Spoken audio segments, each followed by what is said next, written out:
షారుఖ్ వచ్చాడు గెస్ట్గా. వీళ్ళందరూ షారుఖ్ మొహం మీద కెమెరా పెట్టి చూడండి ఇక్కడ నవ్వట్లేదు, లోపల కుమిలిపోతున్నాడు, అదేమో ఇదేమో ఇది అంతే. ఎవరు షారుఖ్ ఏమనుకుంటే ఎవరికి తెలియదు అసలు అక్కడ. అప్పుడు ఏంటంటే నేను ఎలా ఉన్నాను అనుకుంటే మీకు ఆనందం అనిపిస్తుందో అది మీరు అనుకోండి, అది ఈజీ కదా. వర్మ గారు, అంటే మీరు ఎలా ఉన్నారో మేమేమనుకుంటున్నాం అనేది పక్కన పెడితే, సో ఫస్ట్ టైం అరెస్ట్కి సంబంధించి వర్మ భయపడ్డాడు, అంటే పారిపోలేదనేది మీరు స్టేట్మెంట్ ఇచ్చారు. భయపడ్డారు, అందుకే యాంటిసిపేట్ బెయిలేసాడు. ఏంటో తెలుసుకోవడానికి బెయిలేసాడా లేదా భయపడి బెయిలేసాడా? పోలీసులు అరెస్ట్ చేస్తారు ఏం చెప్పలేదు మీడియాకు, అందుకోసమే పోలీసులు వచ్చింది దేనికోసమో తెలియదు, కానీ మీడియా అరెస్ట్ అనేది ఒక ప్రాపగండా సృష్టించింది అనేది వర్మ మాట. కానీ దాని వెనకాల భయపడి యాంటిసిపేట్ బెయిలేసారు వర్మ అనేది ఒక మాట. సో దీనికి సమాధానం ఏంటి? మీకు తెలుగు రాదో, నీకు బుర్ర లేదో నాకు తెలియట్లా.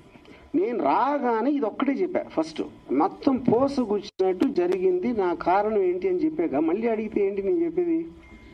యాంటిసిపేటరీ బెయిల్ రీజన్ చెప్పాను, అక్కడ జరిగింది ఏంటో చెప్పాను, పోలీసులు ఇంతవరకు నా టచ్లో కూడా రాలేదని చెప్పాను, డెన్లోకి రాలేదని చెప్పాను. మళ్ళీ అది అడిగితే ఏం చేయాలి నేను? నోటీస్కి రిప్లై ఇచ్చని చెప్పాను కదండి. రిప్లైలో ఏమి ఇచ్చాను కూడా చెప్పాను.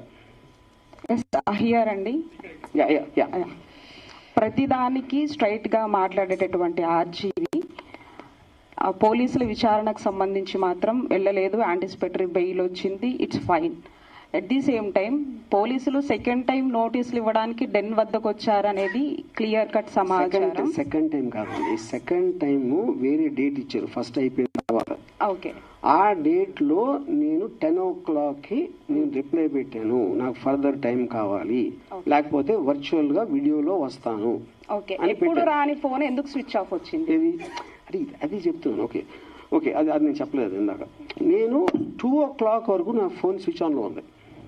ఓకే, దాని తర్వాత ఇది వాళ్ళు వచ్చింది 10:30కి. 2 o'clock స్విచ్ ఆన్ చేసిన దానికి ఒక్కటి మీడియా వాళ్ళు విపరీతంగా అందరూ ఫోన్ చేసింది, ఏమైపోతుంది, పోలీసు ఎందుకు వచ్చారు, బ్లా బ్లా బ్లా బ్లా బ్లా, అది నా వర్క్ ఉంది. సెకండ్ రీజను, నేను యాంటిసిపేటరీ బెయిల్ చేసినప్పుడు దానికి ఒక 5 వేరే వేరే వాళ్ళు చేస్తున్నారు ఒకేసారి అన్న దాని మీద, దానికి ఎలాంటి స్కీమ్ అయ్యి ఉంటుంది, ఎందుకు చేస్తానని హరాస్ చేయడానికని ఆలోచించడానికి నాకు కావాల్సిన టైం దానికి నేను స్విచ్ ఆఫ్ చేశాను. అది ఎప్పుడైతే డెసిషన్ తీసుకున్నానో ఇమీడియట్ గా స్విచ్ ఆన్ చేసి ఇక్కడే ఉన్నదని చెప్పాను.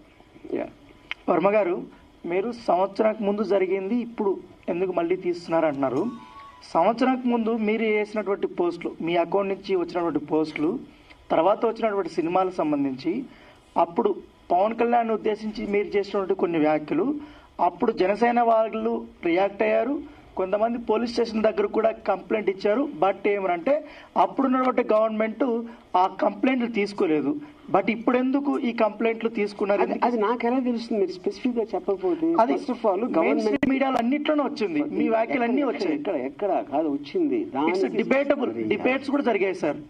మీరు చేసిన ప్రతి ఒక్క ట్వీట్ గురించి ప్రతి ఒక్క చాలా డిబేట్ కూడా జరిగాయి. పొలిటికల్ దాంట్లో అందరూ డిబేట్ చేస్తారు, జ్యుడిషియరీలో స్పెసిఫిక్ కేసు చెప్పాలి. ఇప్పుడు ఇక్కడ స్పెసిఫిక్ కేసు చెప్పారు కాబట్టి మాట్లాడుతున్నా. ఎగ్జాక్ట్ గా నేను అదే చెప్తున్నా. మీరు పెట్టినటువంటి 3 గాడిదలకి ఆ ఫోటోలు పెట్టారు కదా, 3 ఫోటోలు, అదిను వ్యూహం సినిమాలో పవన్ కళ్యాణ్ పోలినటువంటి వ్యక్తి పెట్టి అక్కడ ఉన్నటువంటి సందేశాలు కానీ వ్యాఖ్యలు కానీ వాటి మీద జనసేన వాళ్ళు మీ దగ్గరకు వచ్చారు, మీ పైన ఆరోపణలు చేశారు.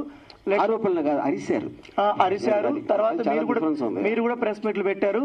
వాళ్ళు కేసులు పెట్టా కూడా కేసులు తీసుకున్నది అప్పుడు ప్రభుత్వం. నేను అదే అంటున్నా, ఆ కేసు ఎక్కడ పెట్టారు నాకు ఎట్లా తెలుసు? ఆంధ్రాలో విజయవాడలో పెట్టారు. వచ్చి అరిసింది డెన్ దగ్గర. ఎక్కడ పెట్టారు కేసు చెప్పండి, ఏ స్టేషన్ లో పెట్టారు?